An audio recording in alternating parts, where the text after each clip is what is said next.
Rachel Hill for NESN.com here with John Halpin of Fox Sports. John, thanks for being here for Week 14 goodness. It's fantasy playoff time, Rachel. No time to rest for any of us. I know, I guess congratulations are in order if you're watching this, because that means that you made it to the fantasy playoffs or you have one game left in some leagues. But either way, you're probably doing pretty well for yourself. So let's try to help those people out as we head into Week 14 in these must-win scenarios. My first question for you is at the quarterback position. RG3, he's been cleared for contact. This is a name that we never get tired of talking about if you're in the media.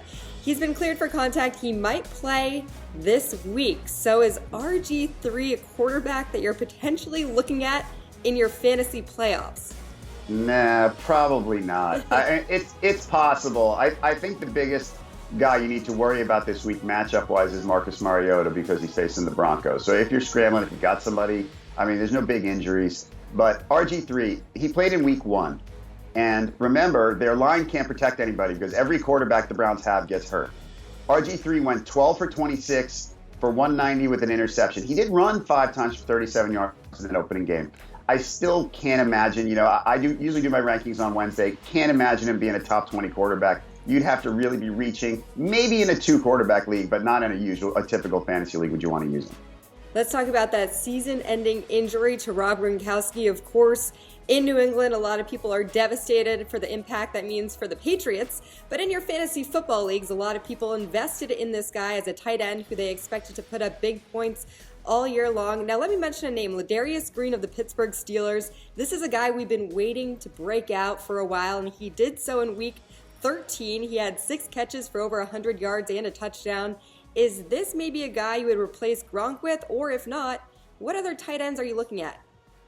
Ladarius Green would be first. I think he's going to be the player that most people fight over on the fantasy free agent wire tonight. I felt like the Giants forgot to cover him in a couple of spots, but generally they hinted last week that he was going to get a bigger role. He did. They were waiting. When they signed him in the offseason, I think this is what they were hoping for. He should be a pretty solid producer. If you don't get Ladarius Green, like I said, everybody will want to get him. Dennis Pitta, who had that huge game for the Ravens, still available on a lot of teams. CJ Fedorowicz on the Texans is playing pretty well. I think he's averaging 5 catches a week over his last 9 games. That's someone who, if the fight over Green and then Pitta, is too rich for your blood or people beat you to them, CJ Fedorowicz could be a nice consolation prize. Now, with Gronk out in New England, this means that TB12 is going to be looking for some other targets. And 2 guys that are worth mentioning, Malcolm Mitchell and Chris Hogan, they're both wide receivers. Are any of these guys worth picking up at this point? Yeah, I think they both might be. I prefer Mitchell to Hogan. I think Hogan's probably owned in more leagues. They used a bunch of 3 wide receiver sets on Sunday. It looks like the way they're going to go. The matchup this week is not an easy one against the Ravens. I know it's at home. But Malcolm Mitchell seems to be getting more and more looks from Tom Brady. Brady seems to really like him. So if I was going to look for a Patriots free agent receiver, Mitchell would be my guy. John, we can't afford any fantasy duds at this point. Are there any matchups heading into Week 14 that you're a little concerned that one of our top guys may not perform the way we expect him to? Yeah, I think I mentioned Marcus Mariota earlier. That's one. I got to say, another one is LeGarrette Blount. The Ravens have the best run defense in the league. Look, it's one of those situations where if you own LeGarrette Blount, he has too much touchdown upside and he gets the ball too often to bench him. But there is potential, disaster. I don't know about disaster, but if Blount carried 13 times for 38 yards and no touchdowns, it wouldn't be a shock. And that would really hurt your fantasy team. I think you probably still roll with him. Another one, we mentioned the Broncos.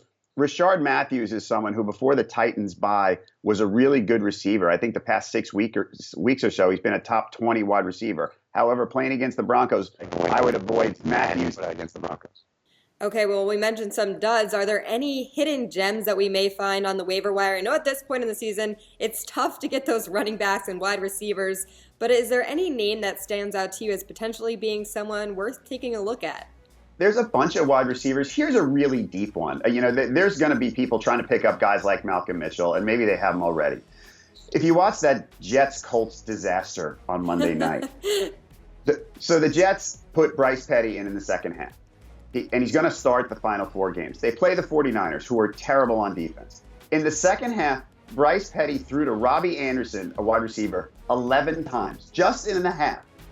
Robbie Anderson, he's not a great receiver, but this could be one of those cases where the second string quarterback and the second string receiver have this chemistry, and once they both get on the field, they kind of work together, and Petty looks for him because he's familiar with him. Robbie Anderson is available in every possible fantasy league you could want. I'm not going to promise you that he'll lead you to a fantasy title, but if you're talking about hidden gem, maybe a sleeper, I think he qualifies.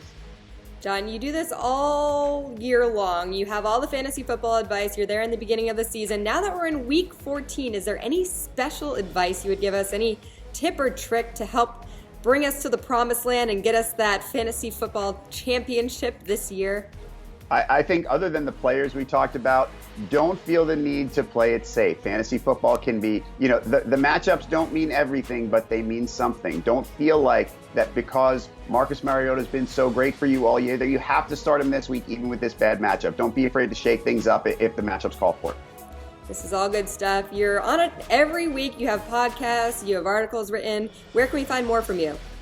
You can find all my stuff at foxsports.com/fantasy. And if you'd like to reach out on Twitter, I'm at jhalpin37.